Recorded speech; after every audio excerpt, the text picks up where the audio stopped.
So my name's David Flahery. I am the owner of the business called Left Coast Bay, which specializes in cast and instruction, single hand spay, two hand rods. So if you can go after fish, that's what I teach, including saltwater. So a little bit of background with me. I spend probably 150, 200 days a year on the water. And probably 80–90% of that is two hand rods. That's just what I really enjoy doing. We're targeting a different style of fish when you're swinging two hand rods. Okay. I work with a couple of different companies. It's just, as she said, with some of my casting, it photographs really well. So I work with Redington, Sage, Rio, OPST. And we do a lot of line testing and stuff. So it's been pretty fortunate to kind of be in that realm. Within all these specialties, lines to me is probably the biggest advancement in all the fly fishing products today.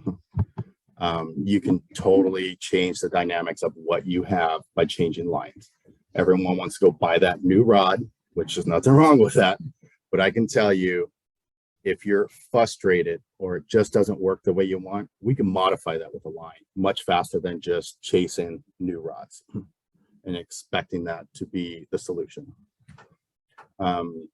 Tapers, designs, which we can get into that, really plays a big part based on your conditions, the zones you want to fish, the way you cast. People cast different. Even if a rod's a specific action, you could be a finesse caster, an aggressive caster.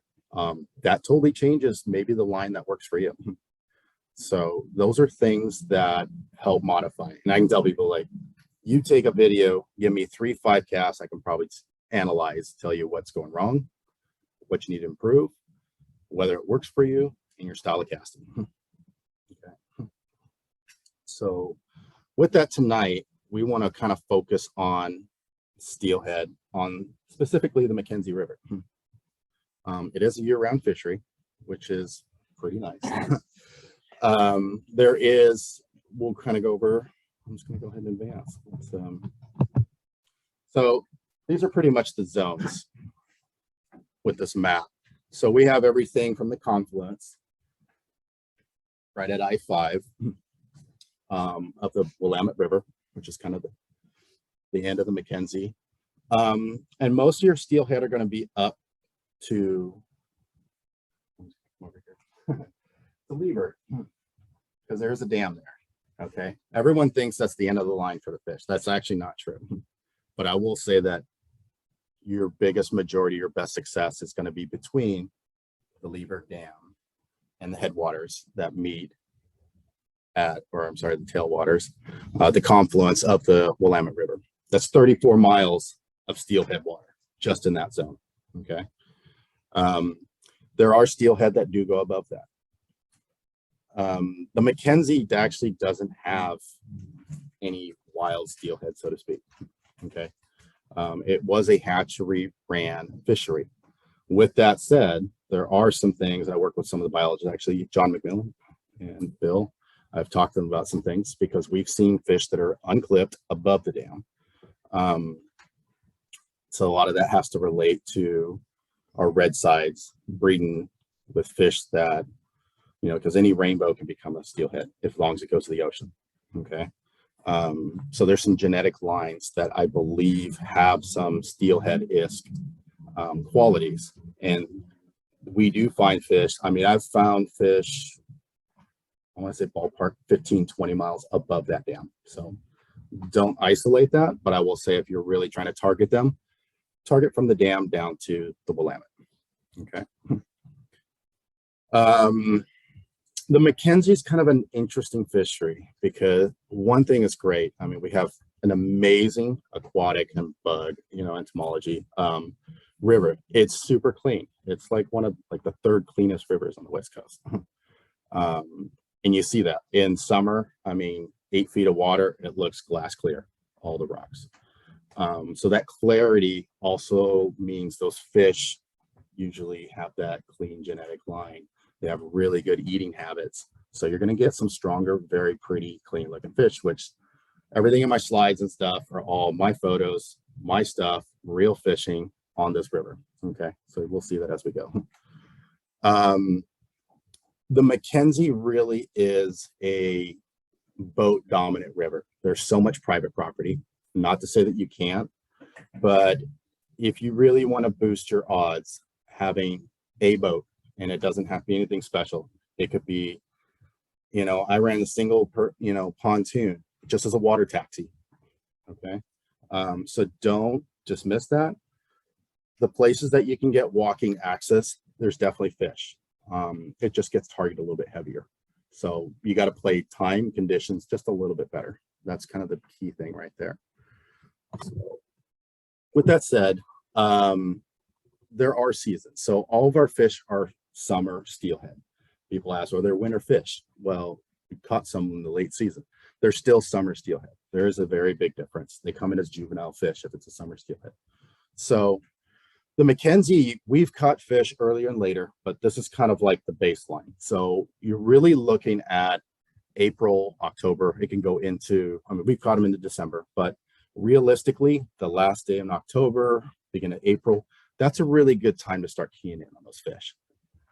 They come in a couple phases, and that's why I'm going to go through. I'm going to break it down as early fish, mid-season, and a late season. Okay, because even though they're the same species, same type of fish, water conditions, the time they come in the river, all play a little bit different. So I'm going to subcategorize that because I will approach the fish different in April, May, as I would in July, August, or even now, like October. They just act a little bit different. Okay. So our fish, again, these are all generalizations and they kind of have little variance. So 48 pounds is pretty typical. Okay. Most of these fish, are going to be, almost identical. So it's 24, 30. I'll say like 80% of your fish are going to be like on the dot, like 27 inches. So it is nice. We actually have some pretty nice, beautiful quality of fish in that river. Very rarely do you ever find anything under 24, period. It's just, again, I think it's the length that they have to travel. They just don't have that smaller stature. Like the Rogue River, which is a smaller, shorter river system, they get a lot of smaller fish, different food cycles too. But it is open year round. Okay. And part of this I'm going to focus on is single hand or two hand, whether it be streamer swinging or dries. I can touch into nymphing, but that's not really what I focus on. And so if you have those questions, feel free, but just understand this is going to be a focus on those two things. And for one reason, very specifically, you get a steelhead nymphing versus you get one skating or surface take or swinging subsurface. Those are going to be two different fish. They're all predators. All your steelhead are predators, but something that's going to take a swung fly is going to be much more aggressive, the alpha or a wild fish. So acrobatic, big runs, hard pulling, those are the fish I'm after. And these are the techniques I use because it really does separate and isolate that type of fish. If that's what you want, this is the game for you. I can tell you that. There are some seasons where it may not 100% be that way, but I can tell you that majority of all your fish are going to be that way if you get on a swung fly. And we've had it, same run, people nymphing. It's a couple pulls and then they give up. It's just a different type of fish. You can have two people, you can have this athlete in a room, and you can have somebody that's fairly dormant. They're still both humans, they're, same age, let's even say, but they're just going to react and their characteristics are different. So we can target the type of fish we want based on the style of the presentation we're giving to the fish. And so I'll ask as we go through each slide, if you have any questions on these specific things, I'll kind of hit them at the very end and then we'll advance. So does anyone have any questions on this part for times of the year, size of fish, the river itself? Based on that size of fish, are you going to get into rod and line sizes later. Absolutely. Yeah, it's a big part. Yeah, it's definitely a progression. And you're speaking my language because it's one of my favorite things to talk about. Oops.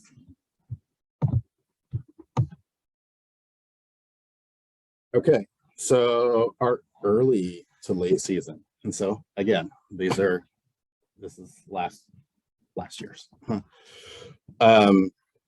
And you can see that's not a wild fish, that is a hatchery fish. So they just bigger, cleaner, really beautiful looking fish. So I'm going to define early season, April through June. And this is it's all based on water and temperature. You really want to know the key to steelheading. It's that temperature and water conditions. Okay. And I mean, one of the best sources you can start doing is looking at like the USGS. And if we're talking about the McKenzie, like I said, most of your fish are going to be below Lieber Dam, McKenzie River below Lieber Dam. That's the gauge you want to use. They have a 10-year cycle on it with these little triangles. It's incredibly accurate. Okay. Swinging, you can be below the average. And I'll get into that, the reason why.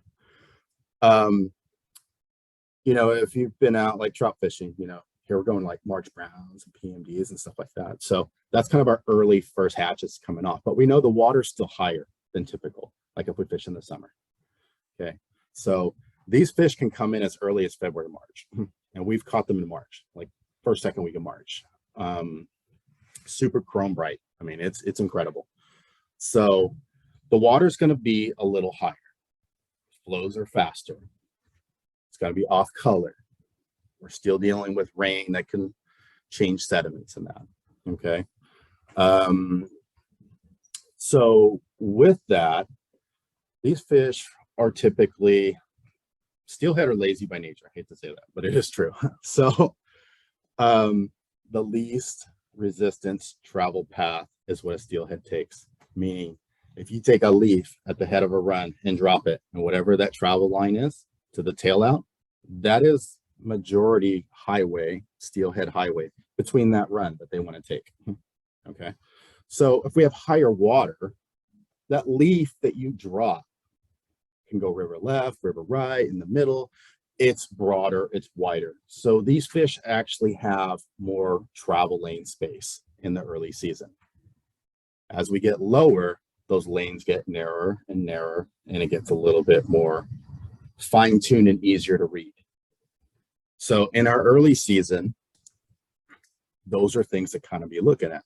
Mid-season, June through August. Okay, so this is like I said, it's classic water. So if you watch videos and anything, summer steelheading, you know, ankle deep, big wide runs, water's clear. It's, you know, 60 to 80 degrees outside. That is kind of like the classic run for various reasons. Just like I said, water temperatures are up. The warmer the water is, the fish are going to be a little more active. Okay. Again, water comes down, your travel lanes become more obvious. Holding spots become more obvious. So that's why people usually target, or its success may be higher, because it becomes more obvious where these fish might be holding versus in the early seasons. And then right now we are September, November is the late season. So a lot of people are like, well, these are summer steelhead and it's supposed to be fall. You know, is this a fall run fish? No, they're just late to the system, or they've been hanging out for a while. Okay. So this is kind of the mid, almost getting into the later season, because it's starting to get a little bit darker and, you know, green on the top, and that they'll get a little bit more color. And this is a really interesting, fun time, because it's kind of a mix of the two. We've got water still low. Temperatures are now lower as well. There's a lot of competition in the river, trout in that, eating before winter. We've got some great hatches that go on. So it changes some zones, which we will get into. Does anyone have any questions on kind of that part? Anyone online? Okay. So now we're going to get into some really fun stuff. So early season, like I said, expect higher, faster flows. That's the biggest thing. So one of the biggest misconceptions, and it makes it really difficult, like spey rods, is that they're easier to cast distance. And so you think you need a ton of distance. So what do people do? They tromp to the river 20 feet in, 10 feet in, and they cast as far as they can go. Okay. High water, that's the fish are not typically always in the center of the river. What they are is, I said, lazy by nature. Water is always softer on your edges, specifically inside turns, inside bends. Okay. You know, if you familiar with rowing a boat, rowing from the inside versus the outside, it's much slower on the inside. So those fish will hang on the inside because you have to understand that these fish are migrating. Coming from the ocean, it's calling time. It's time to go home. It's time to spawn. We've got lots of miles to cover. So we need to reserve said energy to get all the way there. I mean, you're talking to McKenzie, we're already at like mile almost 400 up here. It's a long journey. Okay. So we are looking for soft, slow water. And when it's high, you don't necessarily need to target. Like I said, they can be spread out. So there are some variances, but I would say first thing, I walk into a new river, or this is a new zone for you to cover, play those inside edges first. Okay. Stay short. And then if you know there's like structure, so big boulders, you know, something to break that surface current where it's slow behind it. That's another great holding spot because again, they don't have to work as hard to tread water. Now that's something where I'm going to specifically target further into the river. Okay. So this time water temperatures, like I said, they're going to be higher and colder, overcast days, darker. So you can definitely fish throughout the day. Your odds are usually really good, especially if it's overcast and cool, because they don't really see the time difference. And one of the most interesting things is steelhead don't have any eyelids. Okay. So people are like, well, why does the morning and evening always produce me in the summer? Strong, bright sun in the summer. Not having eyelids, they look up for food coming. So are you going to stare at the sun to potentially try to eat something you can't really see? Not as often. So that's why on overcast, cooler days, it's easier for them to identify food from different locations, and your odds actually can boost right there. So we were talking about that, is playing that inside edge. So people think, well, the water's high, it's faster, I'm going to need more sink, I need to get down. You don't. Okay. That's one of the biggest misconceptions in super high water. The flows might be, so what I want is a fly that's bigger. I want a bigger profile. I want to get their attention. Okay. And actually go with the lighter tip so you don't hang up, because you might cast here and let it swing to this edge, but a lot of times it hangs up if you got too much sink by the time it comes to the edge. So by playing with too much sink, you actually, two things, you hang up, or you're actually spooking fish because it gets hung up on rocks. I can tell you, if you're pulling on your line, pulling on your fly, or break off, these fish are fight or flight. Again, it's a survival mechanism. So if you're doing that, it spooks them. They're like, something doesn't feel right. I'm gone. I'm out of here. And I've seen it happen. We do this for North Umpqua. We'll go on the bridge, and you can watch when something's off, those fish literally deviate and take off for a while.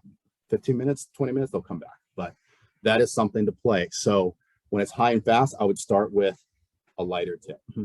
So how many people here do swing or use two-hand rods? Okay. Okay, we can do this single hand. So I do single hand spay and single hand with just overhead line shooting heads too. So I will discuss that. That's why I kind of wanted to see what the market is. Okay, so I'll address that first since I was just specifically talking about that. So if you're familiar with the Mo tips, they have, you know, they're 10 foot typically. I would say 7.5 to 5 foot of sink is what I use. So I use a 5 and 5 or 2.5, 7.5. That's what I would use. we want to get their attention, okay? Because when it's colder water, they're not willing to move as far. So one of the things that I do, unless it's really fast water, I try to use more sink tips and less weighted flies. Okay, I try to use unweighted flies first. They have more movement and what I call neutral buoyancy, meaning if you put a fly in the water and it's parallel with the water, that looks natural. We're trying to make something look natural, but get their attention. If something looks off, if it's jigging, if it's fast water, most bait fish are not doing this in fast water. If it's like a slower pond or just like an inside deep pool, maybe so. But again, we are trying to swing the fly. So absolutely. One question, say deeper in the water column, are you talking the top third, middle third? Low third, first third, Middle third? last, bottom third. Bottom third. Yeah. So again, single hand people, you've known this. You take a fly, dry fly, you cast it on top of the water. It moves at, well, I'm going to throw a number, 4 miles an hour. Okay.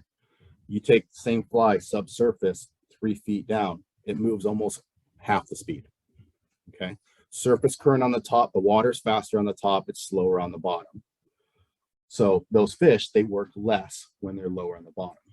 That's why they hug those edges, because they don't actually have to be as deep. The water's a little bit warmer, but it's still low for that column, but it's less work and it's warmer. So it's easier for their like metabolism. Okay. Great question, by the way. And that's kind of comes towards the end of that soft water. So, you know, if you've gone steelhead fishing or read books, articles, videos, everyone says, look for water at walking speed. And it's true, like water needs, most people will say that. You swing it, I guarantee your fly's probably swinging faster than what somebody's walking. Okay. So look for something that's even slower than what you think. Why that works is because all your material opens up. It has a very slow, you know, you've done that where you take a fly you just recently tied, got that jet stream water, it's like pencil thin, has no movement, no body profile. You put in that slow water, it's like, oh, it's alive, you know, it's coming together, you know. So that again is the difference of something catching their attention. So with the water being higher, I said just having the profile of softer water. So if you've got an even gravel water where it's just nice taper and it's slow, but it's got some flow, oxygen, that would be something I would target, which a lot of people just completely pass up on. So that would be one of the places I definitely look, because unless there's like eagles, osprey, you know, where they feel threatened by any other species, they're probably not going to be there. But if they're not, it's definitely a place to target. And I will say that that's one of the problems I do see in almost all your fishing. People follow guides or whatever, or, oh, this water looks great. So everyone targets the same piece of water. Look for a few different things. It is true, steelhead are creatures of habit. Different genetic line, different breeding eras, different age.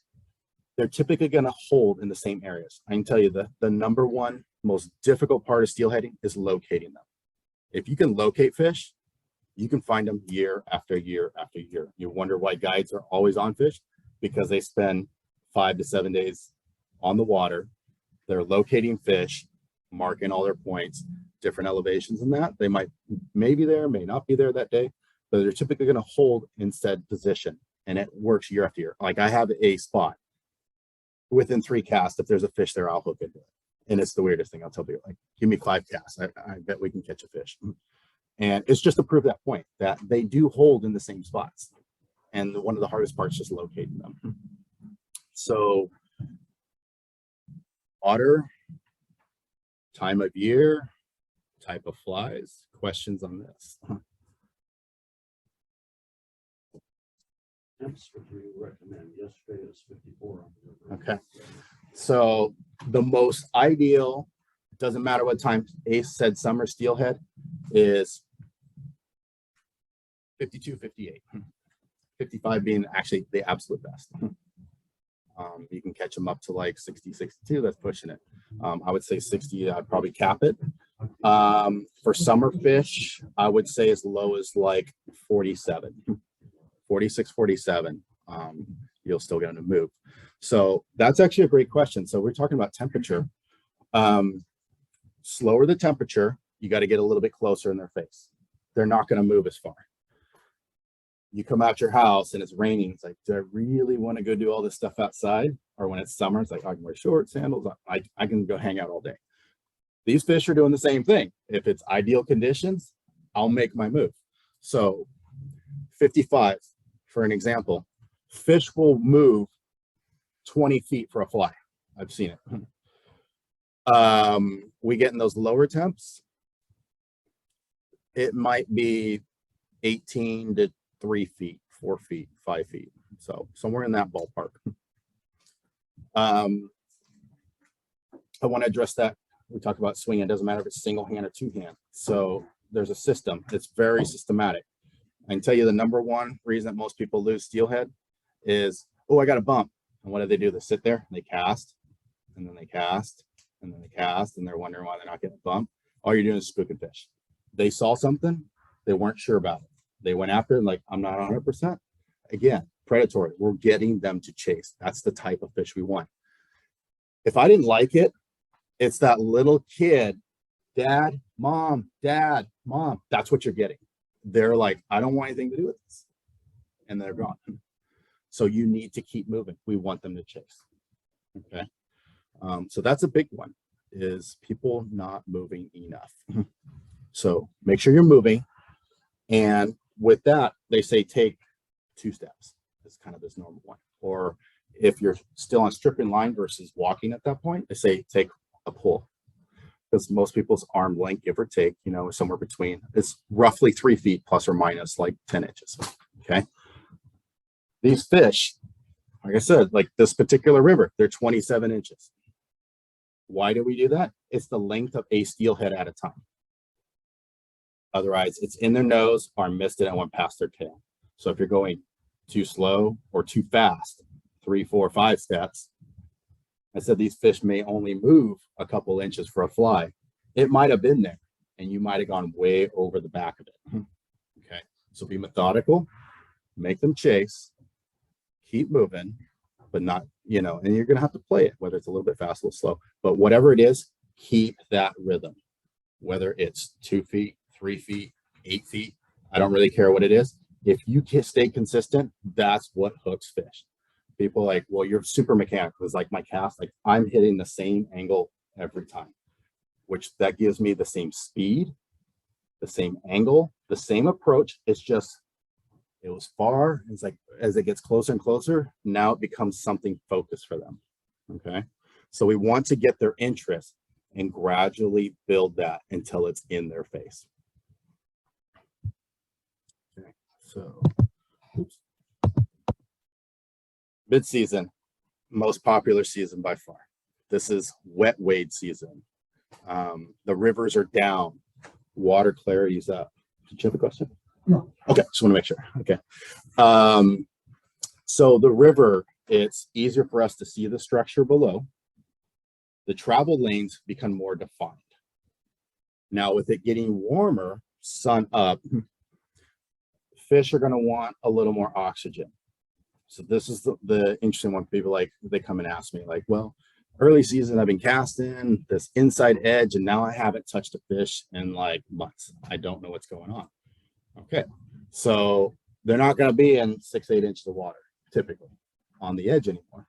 They want more oxygen. So they're going to be closer to that inside seam where that bubble, all that air is now generating. It's easier to breathe. Okay, so as we get into warmer temperatures, in very warm temperatures, you want to be in that faster water or right on these inside seams. That is the thing to target. Because again, like I said, think of the easiest thing. And for them, it's all about breathing less work.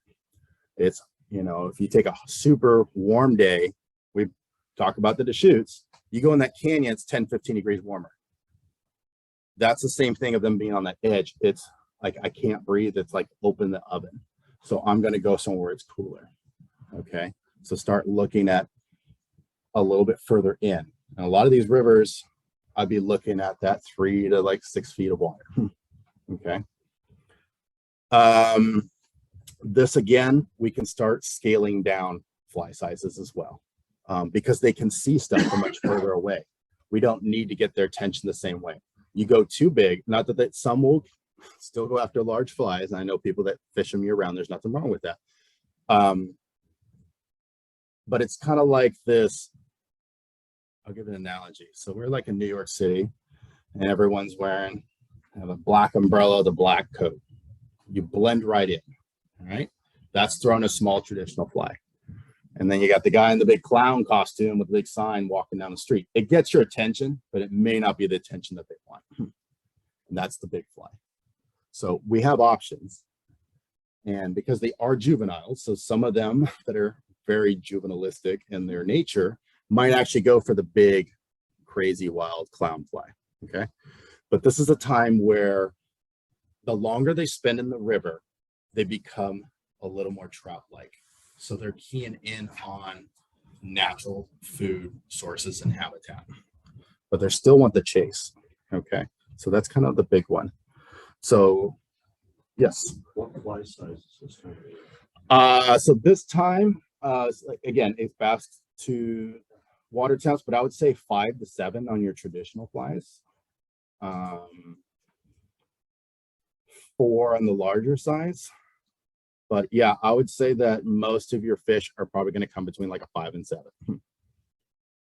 You can catch them on much smaller flies than what you think. Just like here, it looks like that fly, Yes. that fish has a nymph in it. So is it nymphs or you? No, that's a wet fly. It's purple peril. It's just some flash. And that is a size 7. Just for reference. Yeah, just with their diet in that, because they're still pretty clean at this point. And that's another one. So 5, 7. The other one I run, if you want to run bigger, I said if the sun's up and that, you might need a little more depth. I actually run a lot of tube flies. Again, I want lots of movement. That's something that I particularly use because again, if I can avoid it, I don't want to put weight on my flies. Very little, if any. Like hobo spays are a phenomenal one on slower water. Again, hobo spays and fast water, all that mirror, everything gets very streamlined. If I was going to go something streamlined and I want to get their attention, think about, so sometimes we got to just stop and think about what the fish are seeing. So if the water's moving fast, rather than cutting flies off and stuff like that, why don't I change my presentation, meaning that the water's fast. I'll use like a hobo spay. People familiar with the hobo spay? Okay. It is actually just a marabou fly with some Amherst and just a hot spot on the bottom. It's about 1.5 to 2 inches. So not super big, but they're very light. But that marabou opens up. So it allows it to be an easy casting fly. It's HOHBO. It's named after the hoe in the boga shell. It was actually one of the most famous rivers that it was designed on. It worked very well. It happens to work very well on, I can say, most rivers between Washington, Oregon, and California, just as well. And you can, so they have like green butt versions. Like this is what I would be doing, like a hot spot green butt.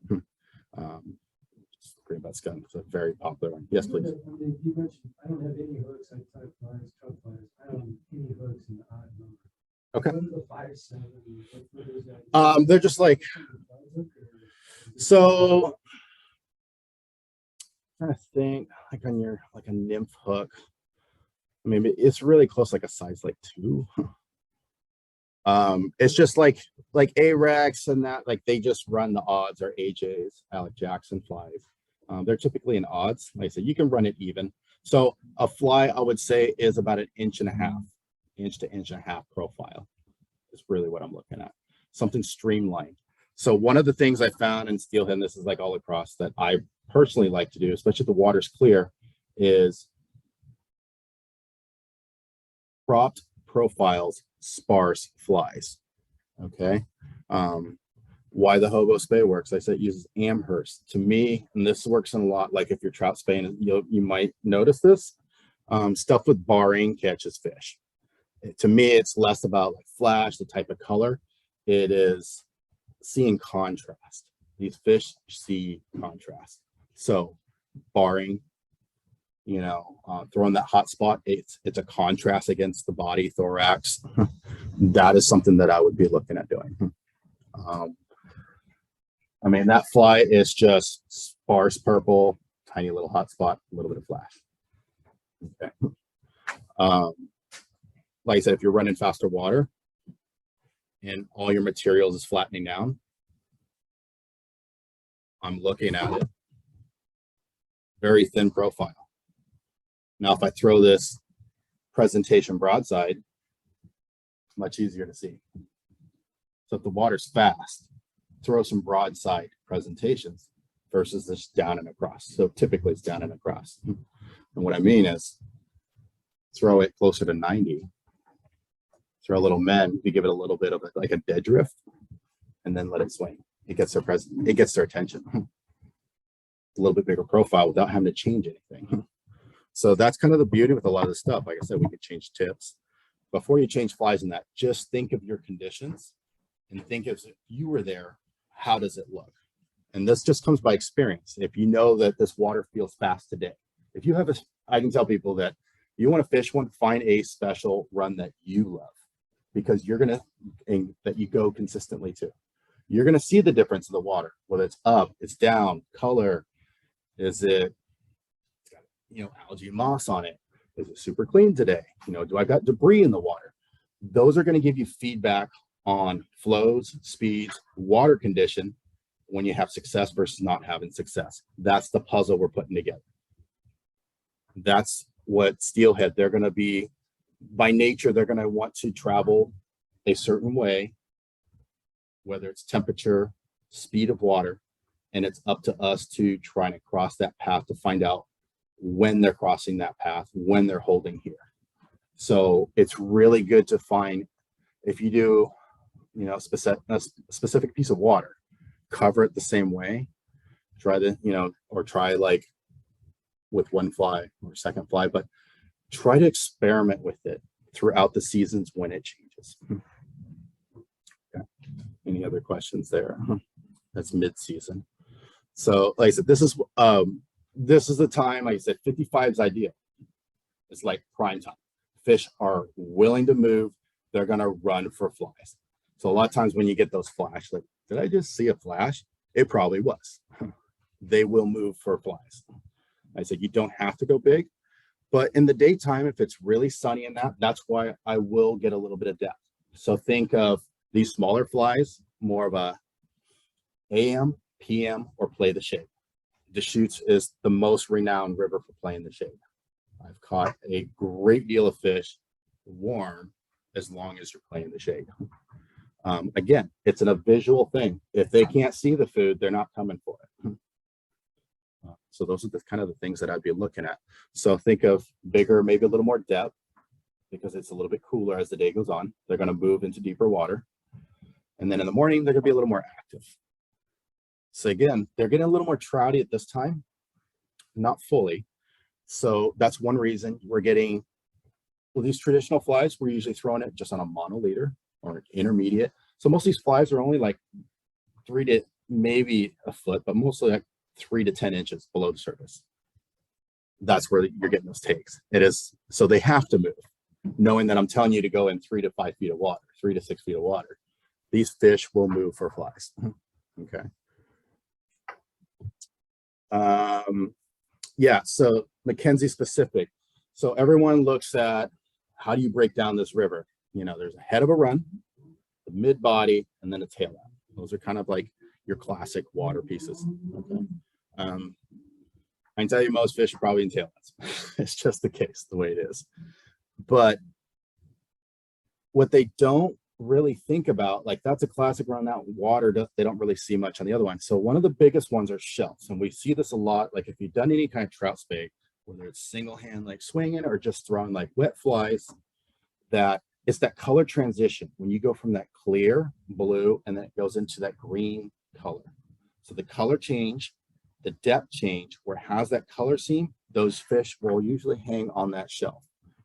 For whatever reason, it's the ideal flow, temperature, and I think the color has a little bit of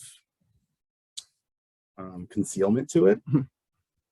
But so don't dismiss those. Just a gradual drop off. So it's going to go from like 1 foot, 2 foot, and this nice gradual drop, and then another flat shell.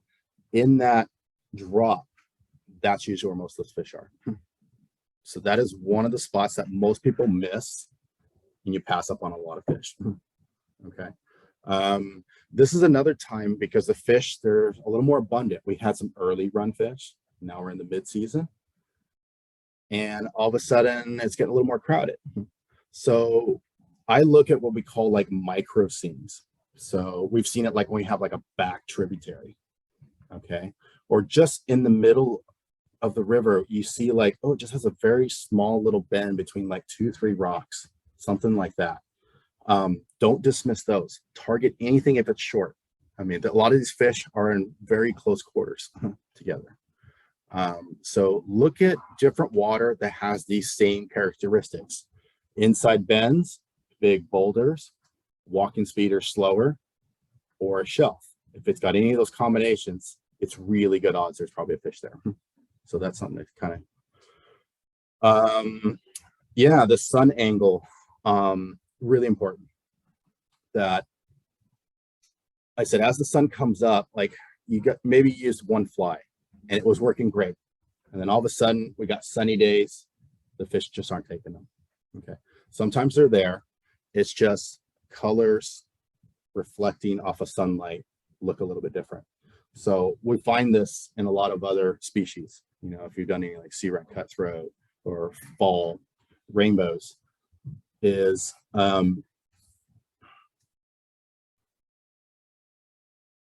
sorry, lose my track there. It's the type of the color of the fly that we're going to use. So why does black work so well in flies? Anybody know? There you go. Bingo. So when the sun's up, everything looks like a silhouette.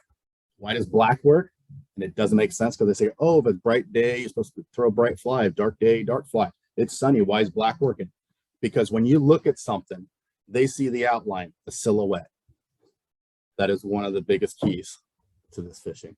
So understand that if things aren't working, use black with a little bit of contrast. So like for me, one of my flies that's even named after that they tie is black and red. Red just has this unusual, it works great in bright color days. Black throws a lot of contrast. It looks like a silhouette. It gets their attention. Same thing like if you've ever throw like sculpin patterns. We throw the red gill plates. It looks kind of injured. So they gets my curiosity. Let's go check it out. Maybe it's something easy to eat real quick. Some of the most aggressive takes on that fly color. So definitely don't dismiss when the sun is up to maybe change some patterns. Like I said, go darker, play your bright color. If bright color is not working, go with a black fly with just a little bit of contrast, whether it be flash, some sort of hackle that breaks up some of the pattern. Those are the type of things that I'd be looking at. And the late season, color change on the fish, fall. This is the #1 time most people that have never caught a steelhead, they're trout fishing, is like, oh my gosh, I caught a steelhead today. Why? They're oversized trout at this point. They've become accustomed to their home all over again.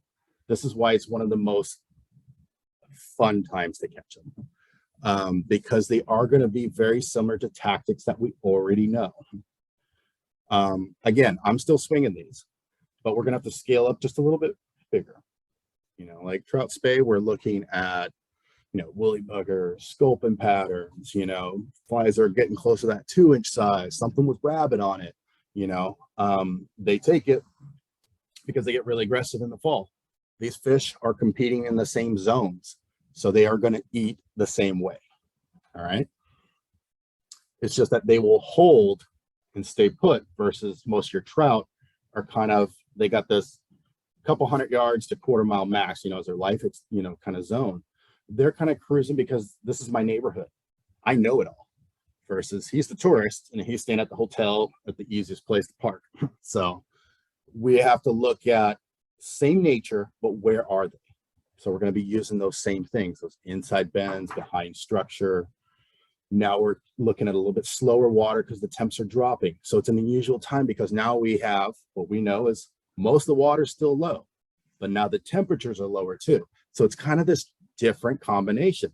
That's why I'm saying we break this down to early, mid, and late season because conditions are different. It's not high water and cold. It's not warm water and low. It's the combination of the previous two. And I've been here now for months, weeks, you know.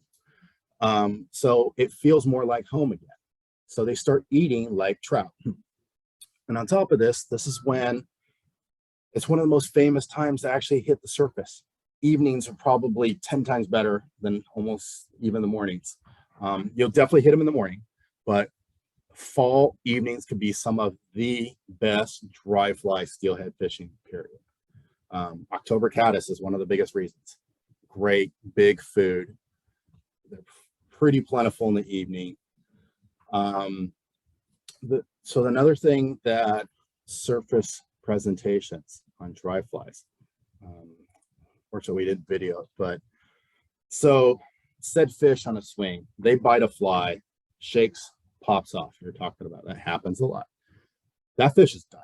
He's like, I'm not coming out to play again. Dry fly, unless they take that fly, they can come swap, you know, come hit at it, miss it. As long as they don't hook up to that actual hook, they'll keep playing. I had one 2 years ago that rose 27 times, landed on 28. It's a visual game. It's super fun because I know where that fish is at. That's why people enjoy the dry fly, because it's just like dry fly fishing for a trout.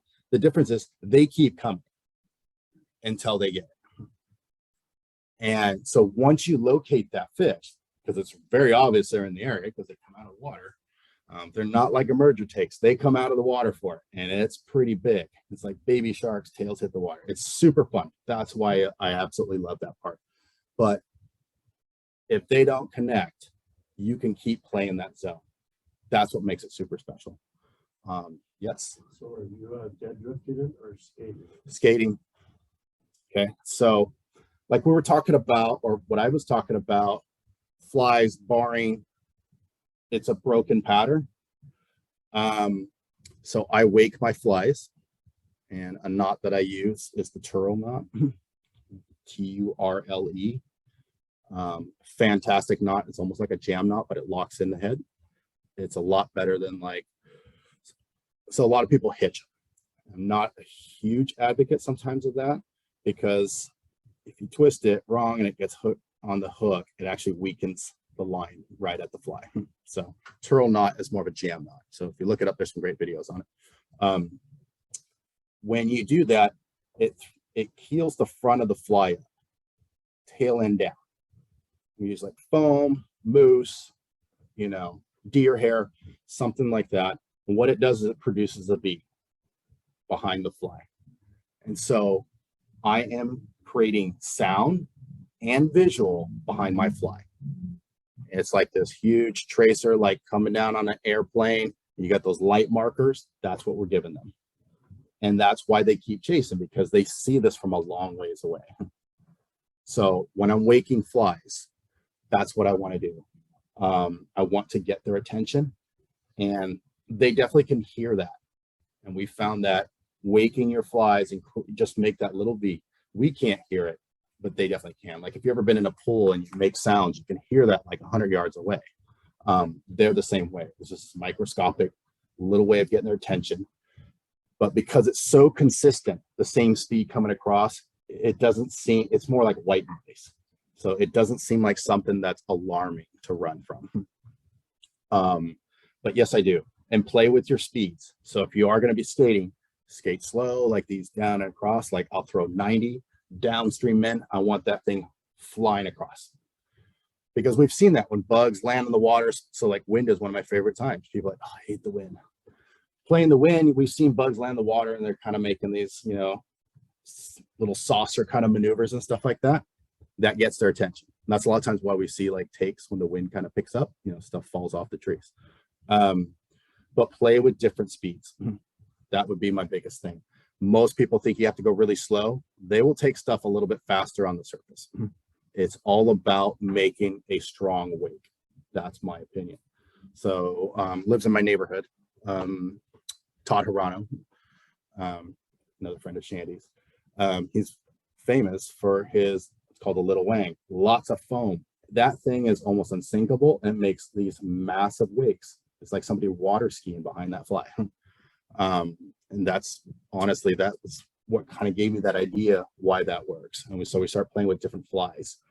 Because like bombers are really, you know, common, especially like Atlantic salmon, that we do okay. It's more in the warmer months and earlier. So like one of our great ones, like Thompson River cats, muddlers, or like they'll play even early season, but muddlers are great. And there's another reason for that. Like I said, any of your foam skaters, your scoppers and that, they'll be great. And then, like I said, because October caddis, just plain orange, natural tones, olives, this time of the year, it is solid choices. People like, I don't know about the right fly. If it gives a good profile on it, if it floats good, if it's sinking, change it out. I can tell you, if it because it doesn't look like a good presentation. It doesn't look natural. Again, if something doesn't look right, I don't know if I want to go down that road. That's where these steelhead are kind of like. So the more we blend in, but still get their attention, it's the slippery slope of trying to find that even ground. That's what gets their attention. That's what allows them to play. Like I said, this is a really fun time. You can play on the surface, small traditionals, you know, large traditionals. You can play with intruder flies. I mean, you could almost throw anything as long as you understand the zone that you're playing. Meaning that if I've got these big boulders with faster water, yeah, I'm probably gonna throw a bigger fly because one of them's probably parked there where it's a little bit deeper. Now, if I've got this beautiful gravel bar, you know, waters like white capping through in that, I could play probably just a wet fly through there. It's going to get their attention. Got a little bit of color, like what was that? And they're going to chase. If I got this nice little glassy spot that has that little shelf drop off, maybe I'll throw a dry through there. So kind of experiment. And that's one of the great things that most people don't commit to dry fly fishing, is that when you do, it gives you feedback because you see it. One of the hardest part of steel, like I said, is locating. So if you play a certain presentation that gives you visual feedback, now I know there's fish here. And if I skate again, it's like, well, there wasn't any fish there. Maybe they're still there. Maybe they're in a different zone. So what am I going to do? I'm going to go different fly, different presentation, redo the run. Okay. So if you're fishing by yourself, find that medium-sized fly, you know, or play it a little bit bigger. If you got a little bit of a bump or something like that, I would say redo the run, scale down. It works so well and pretty often.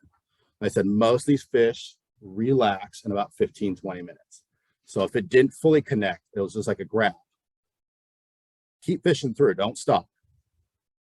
And then come back through with a smaller fly. So when we go in like pairs, like me and a friend, if we're gonna float together, whoever's got the bigger fly is going first, unless we're splitting a run. If it's like a small run, we're gonna share it. Big fly goes first, comeback fly, smaller fly goes second. Okay, that's really successful. It's great to work in pairs of like 2 or 3 because you can set up different zones, different flies, and then collectively we're going to figure out what's working today, what speed and what zone. It's just tripling your odds for the day. You know, it's like for 1 day, full day fishing, we're going to get 3 days of fishing information coming back, 2 days of information coming back. So if you have groups, don't try to always run the same thing. I usually say don't. If you do, then at least throw like a different color pattern or something like that, because we're trying to figure out. Once you figure it out, then yeah, feel free, jump on and play. But that's one of the biggest things that I would say is play your odds, play different colors, play different zones. To me, the zone, the depth of what you're fishing is more important than actual color. But like I said, silhouettes and stuff like that, that's why in summer, purple and black work so well. Just the way they image back. Any questions in the fall, since we're here right now? When did fall begin? So I would typically say, so I will say, just the weather, the flows that we've had the last 2 to 3 years, everything's running later. So this is kind of an interesting one. Just for example, everyone just shoots August 15th, reopen. Everyone booked. First 30 days, everyone's like, we haven't bumped fish. And when we normally do, end of July, beginning to mid-August is really usually hot with early fish. It was September, and then people start doing really well. It's just because the flows have been off, the temperatures have been off. I mean, we had rain, it was cold in June. These fish don't have, calendars. They're going off of what it feels like when I'm supposed to make my move. So I would say everything based on norms. So I would say typically it's September, when it cools down mid-September through like end of October, November. It's a shorter, but it's more aggressive because the weather changes so fast. This year, I think it's just now starting. And the reason I say that is I've fished 4 different rivers in 5 weeks, and I've hooked a fish every week. And that is because the conditions have all changed just recently. So there are fish around. Even when people don't say that, it's a lot of different rivers. But I've seen the activity a month ago. We weren't getting that much feedback the same way. So it was kind of that weird shoulder that, is it summer? Is it winter? In the summer, it got too warm and too low. So they kind of just go into holding. They're not in the reserving energy. So I would say typically September. This year, last year, I'm going to call it October, November into early December. That's my prediction. Great question. Until the rain started, blow the rivers out. So it could be good and bad. So that is actually one thing I do want to touch on this before we move forward, is that McKenzie specifically, even though there's 34 months in the early season, in the early part of mid-season, these fish move very, very fast up to the hatchery. Okay. So you're going to get more cruising fish instead of holding fish, typically. If you're getting holding, that's your weather pattern. Okay. The other things I look for, and this is like across the board in every river, is people like, it fished great yesterday, it's terrible today. Well, what changed? Okay. Look for consistencies. So if I saw, well, we had that like last weekend, we had overcast, smoke coverage, and then Saturday it went up 9 degrees. That's a huge change. What I look for is water temperature, ambient temperature to like be stable for 3 days. When it's like that, they feel that everything's kind of normal today. So look for patterns of like 2, 3, 4 days. The longer it stays consistent, the more predictable the fish become. When you got a big swing like that, expect different behavior. That's usually what shuts off. Doesn't mean the fish aren't there. It means that we don't know what we want to do because the conditions have completely changed today. So that is something else to play in.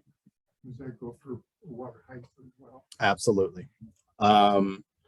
Summer steelhead are a little less problematic with water temps, but I can tell you that, yeah, when you get flows on the drop, they know that it's dropping because these fish are summer fish. They know the water's going to get very low, sometimes dangerously low, dangerously hot. When they feel it move down, they are going to be moving up. So travel lanes are great. Versus like winter fish, they definitely ride that, but we don't have winter fish, but I just want to be very specific with that. They will hold. I just noticed that they hold longer when the waters are going up and down. They will stay put. You'll see fish for weeks and up to like a month in the same spot. Versus when it's on the drop, expect them to be moving up really quick. That's one reason specifically, like your fishermen, they literally fish that first 1.5 miles, and that's like their zone because they keg up there. It's not great swing water. Well, I take that back. There's like 2 really good swings near there, but that's the beauty of why I love swinging, because we are fishing different water than what gear fishermen are doing. Even if they're in the same run, they're on the far end where it's really soft and really deep, right along the edge. I'm fishing this inside shelf between boulders and that. So we're fishing different water. Again, we are fishing for different types of fish. So people they get frustrated, but it's frustrating, yes, if they're like floating or fishing right on top of your run or where you're parked. But realistically, I catch a tremendous amount of fish when gear fishermen are out. So don't take that as a negative. We're fishing different zones and different types of fish. We had that last week. We hooked 3 in town.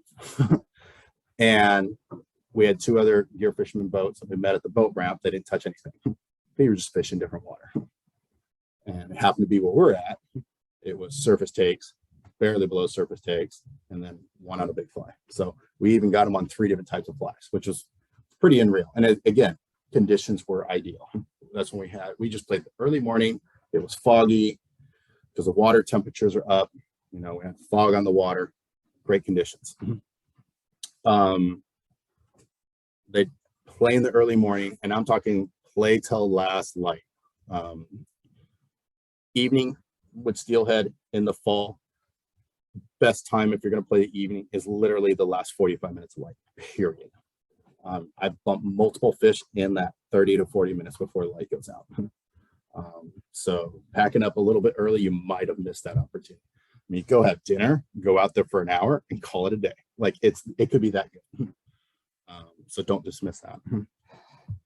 So let's get into rods. Okay. So we have single hand rods, 2-hand rods. So I'm going to go with your single hand rods.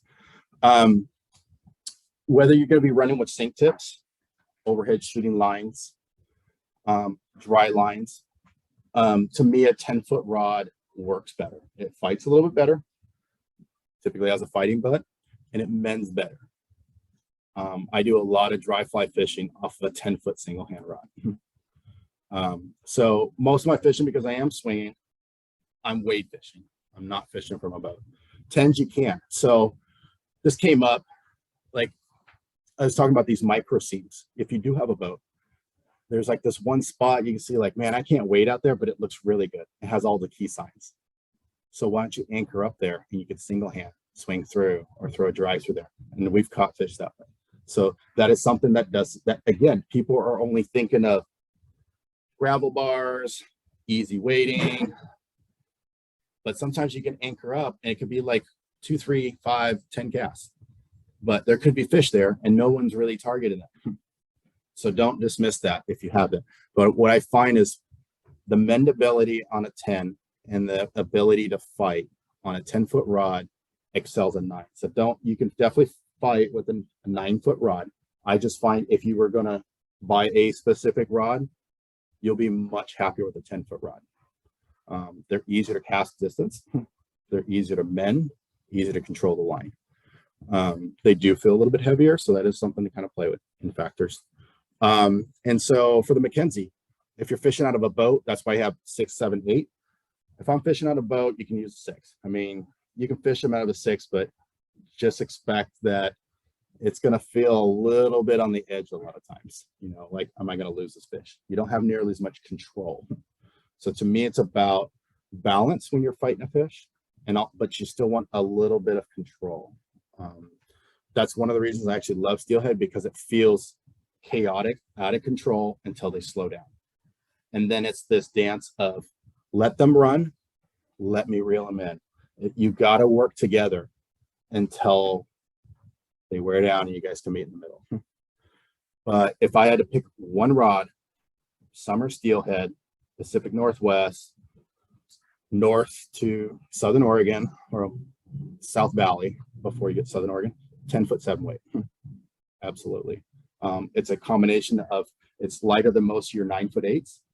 They have a little more control. So they're more specific. You won't see as many in the shops, but I can tell you that it is just the ideal rod. A 10, once you go from a 9 to a 10, like your power, your lines, if you're going like sink tips and that, a 10-foot 7-weight is almost identical to a 9-foot 8. It just gives you a little more finesse, a little more line control, and a little bit more fighting power. Okay. If you think about it, it's like if you were driving a big SUV, like a Suburban versus a Jeep, they might have the same motor if you had one, or a car that's, you know, small wheelbase versus a large one. Higher speeds than that, fish are running fast. You're going to have a little more control with the bigger, longer wheelbase vehicle, even though they're built with the same amount of power. Okay. So a lot of people are like, well, if it's the same rod, then why would one be better than the other? It's about control, having a little more leeway. Okay. So that would be it. 10-foot 8 weight. You're targeting bigger fish. If I'm going to be on the Sandy, if I'm going to the Tillamook area, if you want to target winter fish, crossover. I want to buy one rod because I don't have the expense to buy a rod for every condition, every river. I'm going to buy a 10-foot 8 weight. 10-foot 8 is a great winter rod. Again, water comes high in the winter. A lot of times you're only playing that inside soft edge, so you don't have to need a lot of big distance. Okay. So there is a little bit, you know, you were talking about, like, you got into switch rods, first rod. Happens to a lot of people. So switch rods are typically over 9 foot and under 12 foot. That's what they'll typically classify as far as length. Okay. A true switch rod was a line that was designed to do 2-hand spade casting, sustain, touch and go casting. And then it was also designed to do overhead casting. So if you watch in Europe, they overhead cast with two-hand rods, you know, double taper lines or longer lines. So the action of something, a spey rod, the way it loads versus a single hand, they feel different. Okay, so the switch rod, they built the tapers in the middle, the length in the middle. So it kind of doesn't do either one very specific when they came out. Okay, so there were some difficulties with some of the casting. Today, I can tell you that most switch rods are actually just scaled down tapers of spey, because that's what people use them for. They listen to the audience. If you're buying a short rod just because of like tree height, but they want it to be a true spey taper. What I mean by that, most of them are progressive or regressive.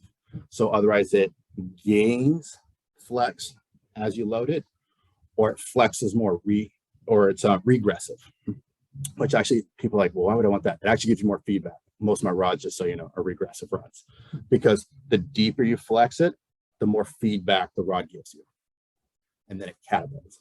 So it's more forgiving versus something that gets tighter and tighter, then your timing has to be down.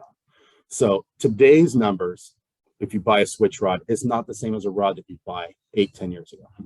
Okay, just so you know. Or someone said, I'm not too keen on my switch rod, but so I'm not sure. I was like, if you just want a switch rod for length, I can tell you 90% of the people are only using them as a baby or short spey. They're not using it. Okay, so I said 6 through 8. So a 6 is like a 5-weight spey rod, or 7-8 weight single hand, and going up to an 8 weight, just one size down, would be like a 7-weight spey rod. Okay, because again, it's length versus taper. So the longer they are, the stronger the rod's going to be. It's just more progressive. So typical 2-hand rods. For this river, McKenzie, I would call the McKenzie a mid-width river. Okay. There's definitely some short casts, but I would say that it's a middle-sized river. The number one rod, if you only had to buy one rod because you don't know if you're doing winter, you don't know which river you're going on, is a 12.5-foot rod, because it does everything in the winter. Now, if you're only going to be doing summer fish, to me, the number one rod size to get is right at 13. The longer they get, people are like, well, they're going to be heavier. Not really. It's about balancing. You have to understand how to balance it with the line and the reel. The reels, because these rods, there's a centrifugal motion, not a parallel single hand motion. Okay. So by having that weight on the bottom is going to help initiate the travel line path. Okay. So longer, like I found like 13 and a half are probably the easiest rods period to cast, because they give you more time. They take more time to develop the line. They take more time to load the rod. If you've got more time, you're not rushed. If you're not rushed, you've got a little more leeway. Now, if something's super jerky and loads very quick, say a switch rod, your timing has to be on. And if you are jerky at all, that rod will load, unload, rod will load, unload. So it's not very forgiving. Okay, so those are one of the things. So for this river, 12.5, 13, you take that size rod, there's not a single section of the river you cannot cover. A lot of people just like 12.5 because it feels just a little bit lighter. So a 6 weight is probably, as a skilled caster, as you get better, you will really appreciate it. There's a huge difference of weight between a 6 and a 7. There's another huge weight difference between 7 and 8. But I will say a 6 feels dramatically lighter. So everyone's like, well, then I want the 6. And I'm going to tell you, well, depends on how much you cast. Because if you don't cast a lot, a 7 will be your best friend, because the 6 is very light. When we play the wind, it might be a little more. It's like your single hands. You got a 4 weight and a 5 weight. It doesn't seem like much, but when the wind comes, there's a big difference between a 4 and a 5 weight when you play the wind. It's the grains in the air. It's the line. Again, lines have the most information. So a 6 weight, I'm just going to use a Skagit, which is what most people are going to cast. It's going to be somewhere between 390 and 450. Okay. Most of your 7s are going to be 425 to 525. So it's quite a bit heavier. It's going to be a little more forgiving in the wind. It'll be more forgiving on the size flies. So if you want to play bigger flies, whether you want to cross over in the fall, cross over into a winter rod, the 7 will be your best friend. So if you already have a rod, I would say you will really appreciate a 6. And to me, a 6 is the correct size for the fish that we typically fish for. The 7 will make your life easier, especially if you don't cast a lot. It's more forgiving, and it has way more variance on the size flies that you can cast. Okay. Deschutes, big river, wind. So most people cast a 7. The rod's actually designed for it. It's a 6.5. Like Deck Hogan, the Deco 2. It was specifically designed on that river because he was fishing the river. So it's a 6.5, a 6-7 weight rod. And that's actually what I fish. I fish in Anderson for that rod. And it's right in the middle of a 6 and a 7. And it's a beautiful rod for that river. So it doesn't mean that you need one or the other, but I would say if you're to buy one rod, 12.5, 7, 13, 7, if you're not going to fish bigger rivers. If you already have a rod, I would be buying a 12.5, 6, period. Like, it is such a great universal rod. It'll play your Klamath steelhead, your Klamath size trout for that matter, because their trout are actually bigger than most of their steelhead. Yeah, actually Klamath are like 3, 4, 5 pounds, and they're trout, and you can swing for them. So something to think about. Questions on rods, because we can go into like tapers and speed. So with you guys casting Skagit lines, I prefer a rod that's a little bit slower on a Skagit because it's called sustain anchor. It's a slower, little more weight. Slower the rod is, the more it catapults. Now, if you're doing scanty, longer lines, that's when you can kind of get into some faster rods. So everyone thinks like if a rod's fast, if we know single hand, it's not the speed of the rod, it's your tempo and reaction time of the rod. So people are like, well, everyone wants a fast rod. It's like, so you're new to the sport and now you want to have a very fast tempo of something you don't know. Or I can get a medium fast action where I can give you an extra 20, 30% more time to do this. And it's that much more forgiving.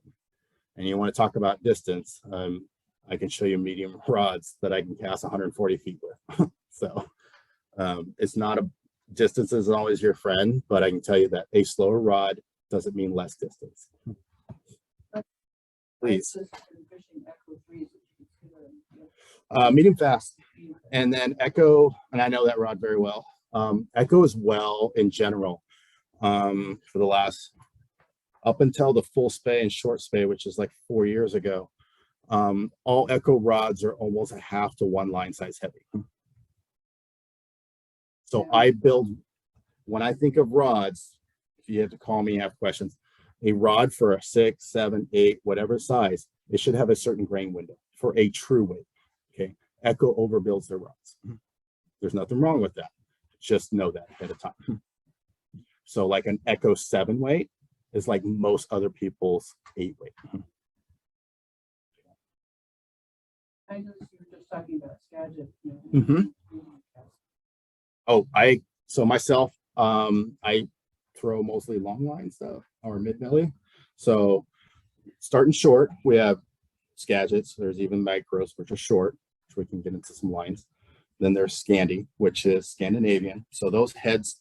So let's just give a little reference. So Skagit head, standard Skagit should be right around 23 feet, give or take. Shorts are actually about 18 to 20. Scandi is not designed for big flies.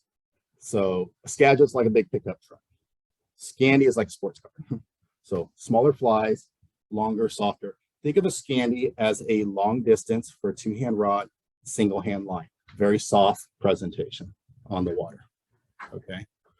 So a Scandi is going to be between 30 on the short, up to about sub 40. Okay, 40 feet is the length of the head. And then there's a tip on these. So most of your tips are 10 to 14 feet. So think about it. If with a Scandi, just a roll cast, you're getting into 50, 60 feet. So it's very little work. Thinking that if you roll cast, you can roll cast 25, 30 feet with your single hand. It's the same, and actually it's probably half the energy with a 2-hand rod to cover 50, 60 feet. Just a very example, if you haven't gotten into these rods. Mid bellies are 40 to sub 54 feet. And that's actually what I use quite a bit because I have no stripping. Again, I'm lazy. I want to do one cast pickup, one cast pickup. I have no stripping. I have no line management. Okay. And then long bellies are 54 to 75. So short to long, longer the line are, your timing's got to be better. They're less forgiving and smaller the fly. So when you start off at the beginner, you start playing with mid-bellies and Skagit. Skagit. Again, it's timing. Heavier, slower the line is. I've got all the time in the world. With a Scandi, as soon as it touches the water, I have to go. So I'm watching this big line and I'm supposed to be watching that. It's harder to do versus a Skagit. It's a sustained anchor. So I set the anchor where the fly is, and then I go into position and then I wait for that line to turn over. And as soon as it touches the water, then I go. So I have about 3 times longer to play with that. So I always tell people, you can fish in the summer the Skagit. And until you're very proficient, there's no point moving up. It's a different amount of power, different stroke a little bit. Same mechanics, but just a little bit different on your timing. It's actually less force when you get into the lighter lines and longer lines. But they're just less forgiving. You can't stop. You have to just kind of commit and go. And it's more visual. So I'm looking at much further. So I always start people at Skagit. So that's one reason. So one of the companies I work for, or Winter, if you're having said trouble, shorter their head is, because it becomes closer to like the size of the thrown weight, they're going to be easier. So like the company OPST, they're out of Washington. Their heads are, you can use them on single hand or 2-hand. And I use a lot of my single hand. It's actually a lot of fun. I can throw like on a 3 and 4 weight single hand, I can throw size number 8 sculpins with like 6 inch per second sink on it. And it's very easy. And so that's what makes it fun. It's the tool that's designed for that. But those heads are anywhere from like 12 to 17 feet. Okay. So again, they're, like 30% shorter than an average Skagit. They're easy to cast because you don't even have to really set them up. You just set the weight and then just push forward. So the longer the line, the less forgiving they are. And there's some mechanics that are involved if we have questions with that. Any other questions on rods? No? Longer rods like Yes. like a switch rod. Your skin, you could get by with a shorter head. Then like a 13-foot rod, you have to have a longer head for your skin. You say So you don't pull your anchor. yeah. So as you're casting advanced, you can play with a little more variety of lines with said rod. Now, a certain rod will definitely be easy to cast with a certain size. So we have this line, it's called a Scandinavian for short. Like I said, they're typically like 30 to like under 40 feet.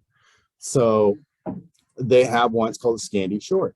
It's designed for shorter rods. So it loads a little bit shorter. Your D loop, which your D loop is where the line touches the water next to you. There's the shape of a D, which is your whole line, and then that connects to the rod tip. Okay, we call it D loop because that's the shape of the line on the water as it's behind you, and then you go. So if I have one that has a smaller D loop, it means I don't have to add as much power to make that loop, or I don't have to raise as high. So it allows me to have this nice relaxed one by using a Scandi short. Very specific, yeah, if you have a certain rod, I can tell you exactly which line I'd probably throw on there. But yes, Scandi shorts are great. And actually, it's what I use on my trout spay. You take a Scandi short, because I don't like most of the Skagits are too short, actually, I think, for trout spay rods. So it's 23 feet, and you weight them as Skagits. So it works like a Skagit, but it's like a full length because it's 23. Phenomenal line.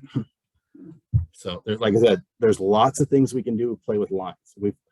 There's roughly like 120 different lines. I mean, I've got almost 200 different heads just for spay in my possession. So there are so many options. And I've done that. We take a rod. So that's what I do. I line test a lot of different rods. And I'll spend a couple months because I want to play with them on the water. And I can tell you, I hand everyone my rod and they're like, what was that? It is so good. It's so light. It's so balanced. So it's finding that balance point because every rod's going to react a little bit different. So we're going to find a taper that reacts to your rod in the way that you cast. So Does the casting style change? So like if I had a rod and I was like, asked somebody that was a really good caster, sure. Set me up with the right line on this. Correct. Is the line they pick though going to then be the right line for me to cast? This is My actually, style's gonna be different. no, I love this question because I can tell you that I get people to ask me a question. I'm not sure if it's lined correctly. And I ask them who lined it. So I know just about every fly shop. I know about every person that casts in this area. If I know who lined it, I can tell you if they cast light on the lighter spectrum or on the heavier spectrum. So to me, actually a rod should only have like this very short window, but you'll look on charts. So you'll go to a website. It says you are advanced casters A and an intermediate to new casters B. Okay. I've talked to companies, of course, I understand it's business, but I can tell you that is not designed to help you. It's a band-aid and it's designed to make sure that you buy eventually both those lines. And that's why when I do my class. So it's very mathematical with lines. It's grains per foot. Okay. So they tell you like a line, I'm going to come with an easy number. So 500. I think this rod is designed for 500. That's your A, your advanced caster. So they're going to tell you get a 525, different company, 540. Okay. Why? Because if your anchor, where it means where the head and sink tip, so the whole head's out of the water. The head's supposed to flex the rod. 500 grains is supposed to flex this rod. Now, if you have too much of that head, which is stuck on the water, maybe I'm only casting 480, 475 grains. So it feels light. It's a casting issue, not the head. Okay, so now why does somebody cast a really light line? It means they're an aggressive caster. And then, so you're a sink tip. So like it's 10 feet, let's just say T11, which means 11 grains per foot. It's 110 grains. So if they cast half of that head, or I'm sorry, half of the tip out of the water, that's 55 grains heavier. So they're going to go down a size or two because it's actually still flexing the rod. So if you had a 450 grain head, but you're only have half of your sink tip in the water, it's still a 500 grain flex on the rod. That's the issue. It's the casting and the placement of the anchor, not the rod and not the line. So it does come down to casting. Okay. So to me, said rod should be a very reasonable window. The only time like I will vary that is conditions. So let's say winter, we know trees are hanging down. So I'm not going to have a very easy cast. I want it to load quickly. I will go a little heavier because I may not have all that weight out of the water, but I still want it to flex the same. So I will oversize it if I know I don't have a lot of space. Or if I know somebody that's, you're talking about injuries. if I know someone can't, the speed is just too difficult because it's starting to hurt. Well, let's slow it down. How do we do that? You may not get ultimate distance, but what you're going to get is the same mechanics and about half the speed to do the same job. Again, we can cater with lines the rod that you have to make it work for you. That is the biggest thing, of understanding how to do that. So, great question. Any other questions? We're going to go, we kind of already, single hand lines. I'm just going to like kind of quickly touch that. So for your smaller flies, you can get away with, you know, like, especially if it's 7 or 8, it's going to be easier to cast pretty small, lightweighted flies. Okay. So I want something with a fairly medium to longer taper, unless it's windy, or if I know I'm going to throw bigger flies, like SA, it's got like the Anadro, which is a line and size, or half to almost a line size heavy. Rio, which is one of the companies I work with, I have lots of familiarity. You know, like I said, I want something super aggressive, so I'd maybe go with like the Rio Perception, which is a slightly shorter head than the Real Gold, which a lot of people are familiar with. It's a half line size versus everyone's like, well, the Gold's a regular. No, actually, the Gold's between 25 and 0.4 overline. So it's very similar on the loading characteristics on your rod. It's a shorter length. It's about 8 feet shorter. So it allows you to load quicker. So with bigger flies, it helps the turnover a little bit better. Are you talking spay casting or No, single hand lines, single hand rods. single hand spay or single hand? You could just do overhead. So that's the interesting one. People are like, well, do I need a spay line to spay cast? No, you don't. Out of a boat, I spay cast with my single hand rods. So if you think about it, somebody's rowing and they cast over your head. I row a lot, and I tell you this happens a lot because it comes really close to your head. So what happens if I could get this loop on the water and never cross over the person behind me? The other thing, why that comes in handy, why would I use a spay cast with single hand rods? How many people have nymphed and had your rig look like a rat nest when it's done? Why? Because it crosses paths at one point, multiple points, right? So if I could go in a singular motion where it never crosses the path, you don't get hung up. So one of my favorite lines, so you can throw streamers, wet flies, nymphs, is the Rio single hand spay. It's designed for that. It's got a spay taper, so it's a soft delivery like a single hand, but it's a line, it's 2.5 times overline. But the length's so long, it's not going to feel, it's going to feel a touch heavier, but I can tell you it's nice and slow, and I can throw nymph rigs, and I'd be lucky if ever once in a week of fishing that it'll actually cross lines. Most times it's wind. But I can tell you, you can pick up and just roll cast, and you can drop 50 feet, 40 feet easily on that line. 30 feet is like, it's way too easy. I can tell you, it's like just touching 20 feet with most of your single hand lines. Again, lines can do a lot of things with your single hand rods, but this is for single hand.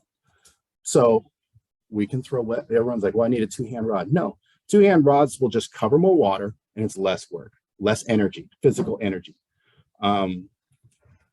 Weight, most of these rods may look big, but they're actually fairly light. So my trout spay, I use a size 4 weight. It weighs almost identical on a scale as a single hand 5 weight, my 9-foot 5 weight. But yet it plays into a 6.5 weight single hand rod. So don't be intimidated by length. They just cover more water. You can mend more water. But single hand, why would I want a single hand over a 2-hand? Again, if I'm playing, if I've got these boulder gardens and I know there's got to be fish because there's some beautiful holding water here. Think North Umpqua, you know, for pictures, you know, if you haven't fished it.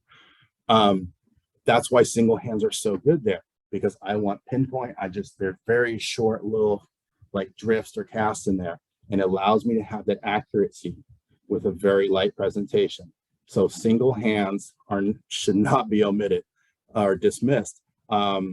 Atlantic salmon fishermen, most people actually rather cast with a single hand if they're doing dry line fishing. So don't dismiss it. And the other idea is that you can go steelheading if you have a single hand rod. And that's kind of what I want to touch on. The 2-hand's just going to reach out, and it's going to be easier to cast. it's going to be easier to cover water. If you're not a comfortable wader, like I don't want to wade up to here to cover the zone I want. I can tell you, especially, granted, I'm a better caster than most people, but with time, most runs, I never, unless it's just physically impossible, I can sit in the water ankle deep and cover every run that I do. And so I have clients, like my knees are not what they used to, or I've had 2 or 3 surgeries. I can tell them that, well, I'm going to give you a tool that's going to be easier on your shoulders, and you don't have to do all the crazy wading. So think of it as a tool that you can grow into that makes your life easier on wading and covering distance. Just makes it easier for everybody. But single hand has its place. So they do have what we call shooting heads. If anyone's done any like salmon fishing, if you've done exactly like bone fishing, you know, like I'll use it on that. But I do salmon fishing. So they are not designed to false cast. One back, one forward. So you understand it's Especially for stripers in California. Absolutely. Casting, right? I could shoot all the way across the aqueduct in one shot. Yeah. So they have a full length and then they have a short version. Full length's great for hitting the surface or just under the surface. If you're not sure which one to get the short. The reason I tell you is you can put tips on the end of it. So if I want a little bit of sink, you put a sink tip on the end of that. They're amazing. So I do that. I do my salmon fishing. So it's called the Real Outbound Short. It's one of the most common ones. They have outbound short or outbound and outbound short. So the long one is just designed for leaders, just like your single hand dry lines. Now they also have the short, which is kind of like the same thing that they clipped it off. So it means you have to add that weight into it. So you can throw just a leader on it and it becomes real aggressive. So it's designed for big flies, boom, turns over. But the nice constellation of that, you can put in like poly leaders, 10 foot, 7. Most people are going to say like 7.5 or 8 are actually be really easy to cast. And then 2 to 3 feet. Okay. So if you know you want a little bit of depth, like I said, I salmon fish with this. And it's one back, one forward, and you'll be surprised how much water you can cover with that. Plus you get rid of all the false casting. That would be a line that I would add if you don't have to your arsenal. And that's going to allow you to throw bigger flies too, that medium size fly. Because it has so much mass, they're 2.5 times, they're 1.5 to 2.5 times over your rod, typical grain weight. So it just loads quicker. Okay. Any specific questions on lines that someone might have on single hand or 2-hand on this, or single hand, sorry. Sink tips are great. Poly leaders, I say that everyone should have in their pocket. The standard polys, you can throw just about everything. They do make different versions as well. They have a spay one. They're just thinner diameter. So everything's about taper. We know that taper leaders. You put a mono leader, it doesn't really turn over, right? Taper is energy transfer, something thicker to thinner. Okay. So some of your smaller rods, you get your 4, 5, 6 weight, and you put a regular poly. You're going to look at that leader is actually thicker than the end of your fly line or the head. That's where you want the Scandi ones because they're smaller diameter, because I want my taper to continue to narrow down. So just keep that in mind. If you see them and it doesn't seem like your cast is going all right, look at the junction between whether it's said leader, your poly leader, your tip, and make sure that it's at least the same size or starting to become smaller than the tip, not larger. And that's on everything that you've ever casted. And we've come to find that. So salmon fly hatch, right? Big bushy flies. 4X, 5X doesn't work very well. It works, but it doesn't work very well. If you go 2X, 3X, it's much easier. Why? Because energy transfers something that's bigger on the end. Okay. So trying to get a little reference, maybe something else that we come familiar with. So those are single hand lines. So with our spay lines, we've already kind of touched this, but so there's 2. So think Skagit is for bigger flies in depth. Tips, they are designed. So a Skagit, you need a tip. You can't just take this head and then put a leader on the end. It's designed, it needs a certain amount of weight to energy transfer and turnover. You can get different lengths in that, but they're typically going to be a grain. So they come in like light, medium, heavy, what they'll call, or more specifically, everything comes down to numbers for me. It's easier to understand stuff in numbers versus everyone's going to label something a little bit different.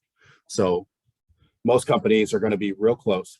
They're measured in what they call tungsten. And it's grains per foot. So the light ones are usually T8, 8 grains per foot. So standard, most people are going to buy 10-foot tips. I won't call it standard, but it's the most popular size, easier to cast on a 2-hand rod. It's 80 grains. The medium is 110. It's 11 grains per foot. Heavy is 14, so 140 grains per foot. So people think sink. Well, if I want more sink, I'm just going to put the heavier one. Okay. Everyone agree with that? Makes sense to me. Okay. And that's actually the wrong answer. I knew it. I know, right? I had to set it up. So they're designed in their system as a sink rate. So T8 drops about 6 inches per foot. T11 drops about 7. T14 is 8. Not a huge difference. But remember I was talking about that based on how well you're anchored. Part of your tip's in the water, part of it's out. So if I'm going to cast, now we've casted a nice small size, that's what we call like a 12 or 16 dry fly. Pretty easy. Now then we start getting into like 2s for like salmon fly. Tougher to cast, right? Okay.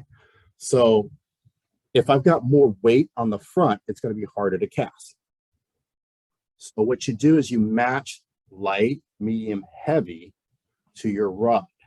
And though it's neat about the Mohs system, they're all 10 foot. So I got full 10 foot of sink, 7.5 foot of sink, 5 foot of sink, 2.5 feet of sink, intermediate, and a float. The beauty of it, they have different sink rates because amount of sink, but yet they all weigh the same. So they're all going to cast the same. That's why that system is so amazing. You want more sink? I see you being confused. Well, I mean, I was up in Alaska and, I had my 7-weight rod and we weren't getting deep enough because it was high. And I was able to cast, a T11, but we put a T14 on that 7-weight rod. And I was struggling, especially when I put That's just a it. weighted fly on top of that. So why don't we have, the same grain of a T11, but with a T14 sink rate? Like I said, there's not much Don't difference. understand that. So I said it sinks at 6 inches per second, and that's based on the amount of feet. So if I want more sink, and it's difficult to cast something heavier, what's our solution? Longer. So what if I told you can take a T8 at 12.5 feet and it sinks just as fast as T14, or a type 6 that's 15 feet that weighs 96 grains versus 140 that actually dropped to the same exact distance. So I sampled this with a new company. They're called Bridge. They're out of Canada. They're lighter lines. So it can only throw a max of 100 grains. Okay, so I put a 15-foot tip, and then what most people are accustomed to, 10 feet of T14. That type 6 at 15 feet, which is lighter, hung up more than the T14.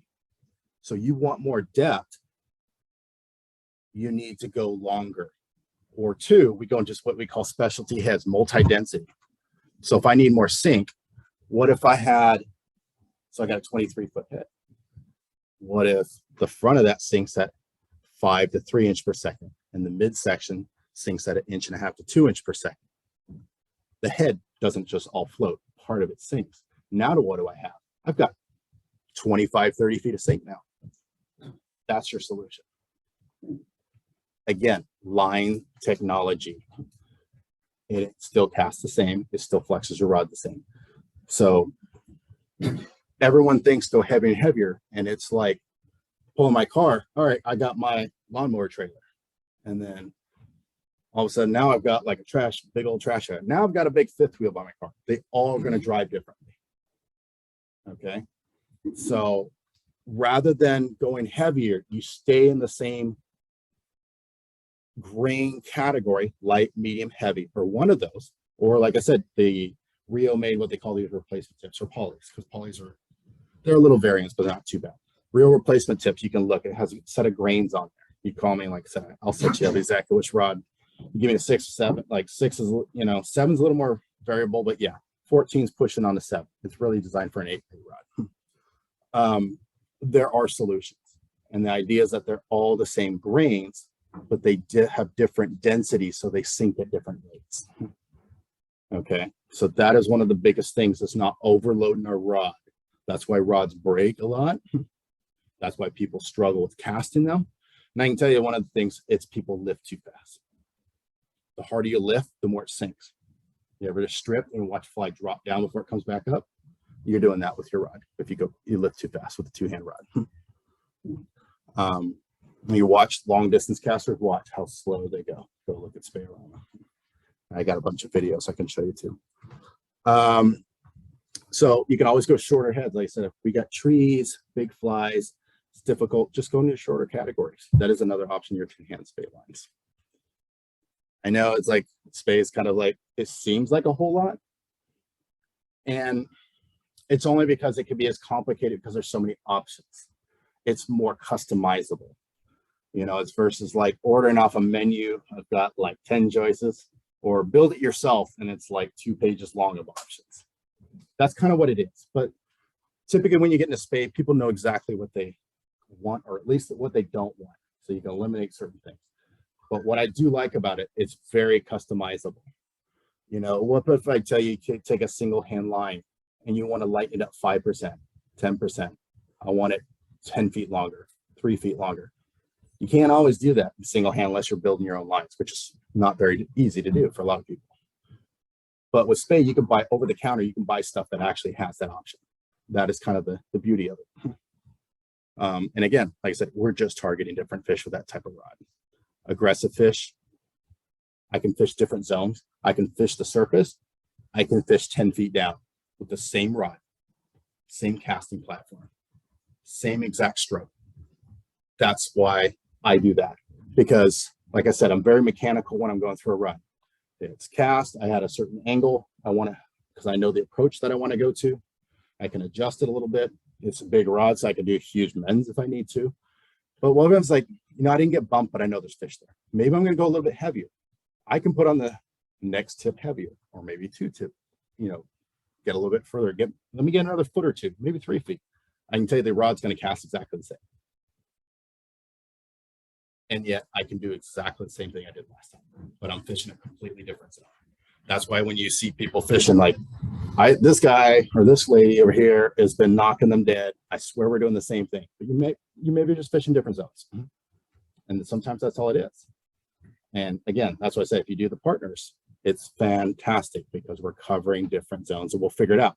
Once we figure out the puzzle, now let's match it up. Any questions there?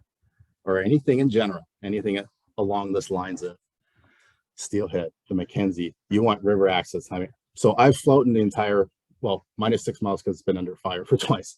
So the only thing I haven't done is the very headwater, Olali to Frizzell. I've done everything from Frizzell down.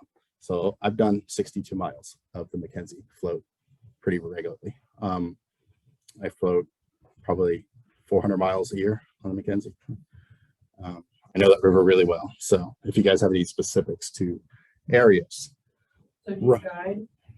So great question. Because I really want to teach them how to fish. So I work as a contract. So I do spay, contract, trips for Portland Fly Shop, Deck Hogan, down in Ashland. I've done some work to help some people out. But I've only done contract work. Teaching's kind of my big thing. What does contract work mean? So if somebody calls your shop and they go, well, we want to do spay, or we want to fish this river, or a lot of times, so I run bigger water, much like Shandy does. Not all the guides do that. So they'll call me because they know I can run this section of water, or I have a certain clientele. So I used to run a lot of like high profile clients or stuff they need like repeat, a lot of celebrities and stuff like that.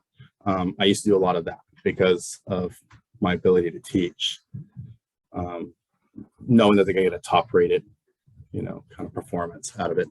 And then I can run just about any water. I run about 15 different rivers every year. So I do know a lot of different water. But yeah, it's something I've kind of put in the back burner, but I just enjoy fishing that much. And it's kind of tough knowing that I have to give up all my free time unless I went full time. So that is one of the things, because like I said, I fish it's pretty standard, about 150, 200 days a year for myself. I run through waders about every 16, 18 months. I run through boots every 2 to 3 years. So yeah, I go through a lot of stuff. So if I wanted somebody to show me where to catch steelhead on McKenzie, who would I call? I can get you a couple people. Okay. Yeah, it'll be a guide thing. So that is one of the things, because people are like, well, where do I catch them? Like I said, so I'm giving you things to identify. The amount of hours, it's thousands of hours on the river to figure out where these fish are. And so just to give somebody that information, it changes everything, you know. But I can give you all the key elements. I will give you all the different flies. I will guide, and like we probably wouldn't hit all the runs, but we'll hit some.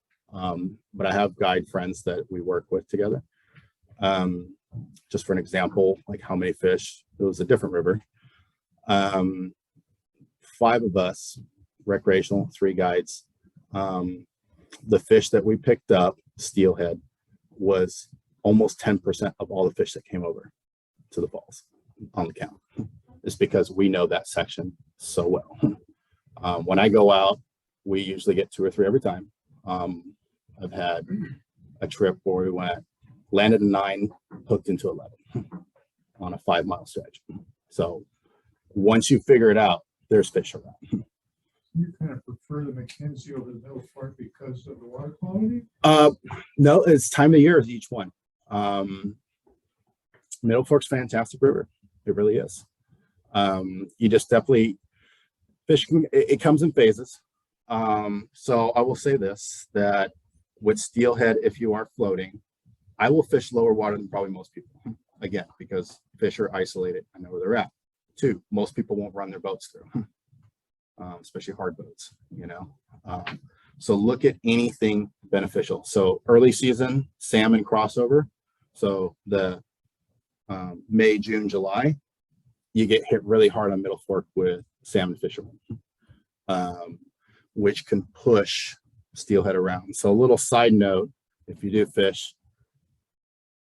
salmon, especially on their reds, that pushes steelhead around. So if there's reds, fish are always above or below. If you see reds, don't, not the fact that, you know, you could be like across the river, 200 yards down, you're out of the reds. I can tell you there's not going to be any steelhead there. They just get pushed out dominance wise. So they always go up really quick, or they just hang down below.